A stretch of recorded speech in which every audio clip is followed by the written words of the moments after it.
السلام علیکم ورحمۃ اللہ وبرکاتہ۔ معزز سامعین اکرام، آج بہت ہی دلچسپ واقعہ سنانے والا ہوں۔ واقعہ اصل یوں ہے کہ یہودی، عیسائی اور مسلمان، یہ تینوں مذاہب کے درمیان میں یہ بحث چھڑ گئی کہ جنت میں کون جائے گا، جنت میں کون داخل کیا جائے گا۔ اس سلسلے میں تینوں مذاہب کے لوگ اور ان کے ماننے والے ایک جگہ اکٹھا ہوئے اور اس بات پر بحث میں ہونے لگی، اس بات پر مناظرہ ہونے لگا کہ جنت میں کون جائے گا، یہودی جائے گا، عیسائی جائے گا یا پھر مسلمان۔ مسلمانوں کی طرف سے امام محمد نے کھڑے ہو کر ایسا مدلل جواب دیا کہ محفل میں بیٹھے تمام عیسائی، پادری اور یہودی کوئی جواب دیے خاموشی سے اٹھ کر چلے گئے۔ آپ کا جواب مختصر، جامع، معقولیت سے بھرپور اور ادب احترام کے ساتھ رواداری کی عمدہ مثال اور حکمت و دانائی کا مرقع تھا۔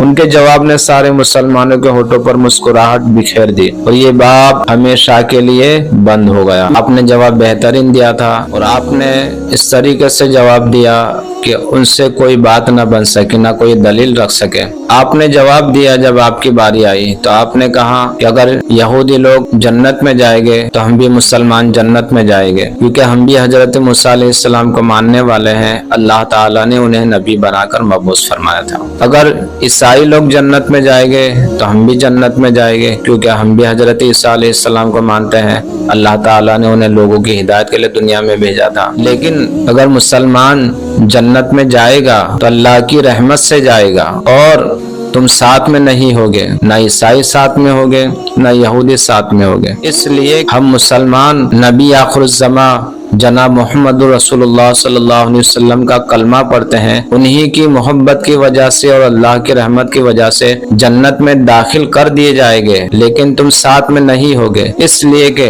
تم ہمارے آقا صلی اللہ علیہ وسلم کو نہ یہودی لوگ مانتے ہیں، نہ عیسائی لوگ مانتے ہیں، اس لیے ہم صرف مسلمان ہی جنت میں جائیں گے۔ آپ کا یہ جواب سن کر فوراً یہودی اور عیسائی لوگ، ان کے پادری، ان کے راہب اور ان کے ماننے والے فوراً اس جگہ کو چھوڑ کر کے فرار ہو جاتے ہیں۔ سبحان اللہ، سبحان اللہ۔ سامعین اکرام، ہم خوش قسمت لوگ ہیں کہ اللہ کی وحدانیت کا اقرار کرتے ہیں اور رسول اللہ کی رسالت کا اقرار کرتے ہیں۔ یقیناً بے شک ہم اللہ کی عطا سے اور حضور کی محبت میں ہم جنت میں داخل کر دیے جائیں گے۔ اسی لیے تو اعلیٰ حضرت یوں عرض گزار ہوتے ہیں، انہیں جانا، انہیں مانا، نہ رکھا غیر سے کام، للہ الحمد کہ میں دنیا سے مسلمان گیا۔ سبحان اللہ، سبحان اللہ۔